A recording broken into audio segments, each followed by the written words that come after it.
you, Madam Chairwoman, for the floor. And those of us here at Libertas International, it's a nonprofit that I represent. The founder and president. We have a presence in Medellin, Colombia, with small projects in Guatemala, Mexico, and Peru. And our nonprofit, we support survivors of human trafficking in their aftercare and their healing, and then work with foreign law enforcement agencies to prosecute and arrest those who would abuse children in tourist travels.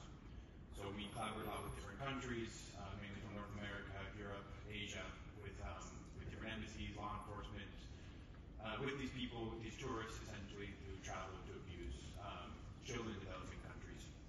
And I speak for them, the 126 survivors that call Libertas home, the youngest of which is 19 months old, who was abused by a police officer from North America, traveled down to Medellin, Colombia. He abused this small child, filmed it, and sold the content on the dark web. And I'm thankful to be here. We're thankful for the invitation. This is our first time here, so I was a little nervous. I'm even getting the mic because I don't know if first time you're supposed to take the mic, but I did. And so I'm thankful for that, and I hope there's many more to come. I'd like to just comment on the private sector.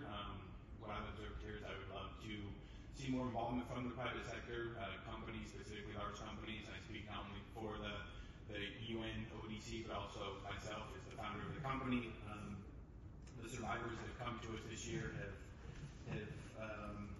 there's companies that have profited off of their abuse. These companies specifically being Airbnb, foreign companies, and Meta, have all profited off the abuse of these vulnerable kids that call Libertas International home. And I would love to see more involvement on their part to make their platforms more safe, to see them involved here, and also see them be incredibly generous to those of us here who I'm sure have very similar experiences to the one I'm describing.